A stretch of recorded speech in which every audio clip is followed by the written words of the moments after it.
Are there any advancements in this field that you're looking forward to? Anything else? Anything Not you are that. working on yourself?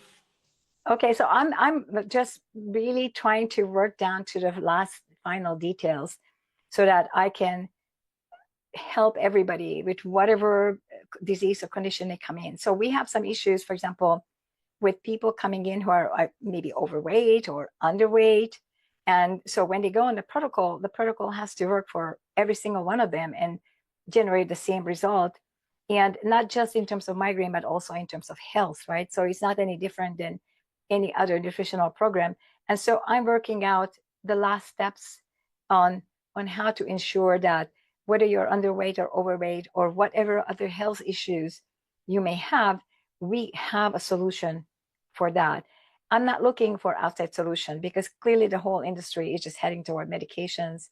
And I can see that my migraineurs, when they go to their doctor, their neurologist, and they try to tell them about the protocol, some doctors are very interested and they even send their patients to my group. Some doctors are in my group. I have about 400 doctors in my group currently. But then others totally reject the idea.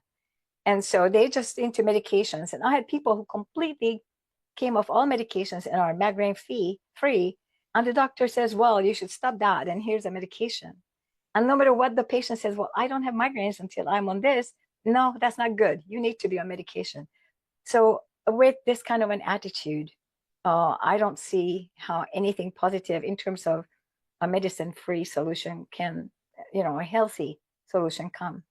So, if somebody were to go on your migraine protocol, how long do you expect before some results show up? I just got Okay, this it's from an highly, audience. yeah, it's highly individual. So we have people who show immediate response, like salt with me, it was immediate. But then there are people who don't respond for like 2 years. And then suddenly after 2 years, bang, now everything works.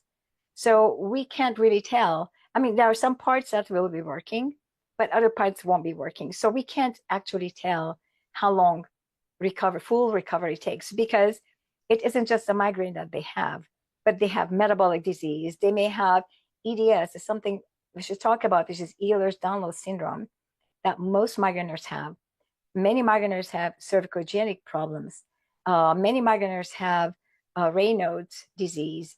This is a whole scoliosis. We just have a lot of common genetic conditions that we have that don't have individual solutions.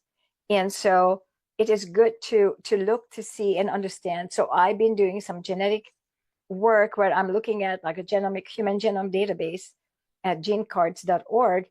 You can put in a condition, say you put in migraine, and then you put in Ehlers-Danlos syndrome. Okay, Ehlers-Danlos syndrome is a connective tissue disorder where people are the joints are very, very flexible, and so we have hyper flexible, like I can hyperflex all my joints and so forth, and very, very flexible.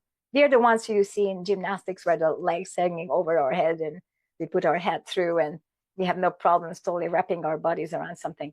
So we're very flexible, but this is very specific, it appears, to being a migraineur. And I had no idea about this, but when I went to the genetics, I found that if you have EDS, there is a 78% chance that you have migraine. 78% of your genetic variables, the variants, are equivalent to those of migraine variables. It's a huge number. So but if you're a migraineur, you have about a 50% chance that you also have EDS. But that is still huge because we're not talking about 1 to 2%. We're talking about 50%. So half of the migraineurs that I have in my group, by statistics, will have also Ehlers-Danlos syndrome. And similarly, Raynaud's, that came out at about 30% or so. Raynaud's is when your fingers turn white or purple from cold, when you touch cold, maybe even your toes. There is rosacea when you get, for example, from cold or heat, you get red, itchy bumps all over your skin and stuff like these are all connected to migraine. And so with a migraine treatment, so to speak, with a Stanton migraine protocol, I would like to also help these conditions, right? Like with EDS, Ehlers-Danlos syndrome, nearly all of us have cervicogenic problems, which would be the neck and the upper back and the shoulder.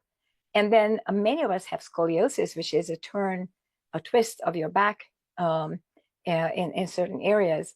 And so these conditions are so together that it makes sense to help everybody with these as well. So I'm working on these as well. And lucky for me, I have all of the above. So I can also experiment with these on myself.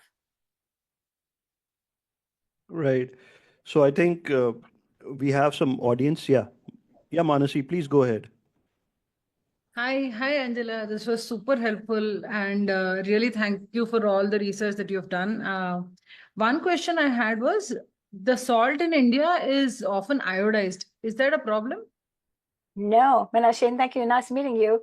And there's absolutely no problem with iodized salt. You just have to watch how much iodine you take. So you can't get any salt without iodine anywhere? We can, but that's a separate type of salt. So the regularly available salt is iodized.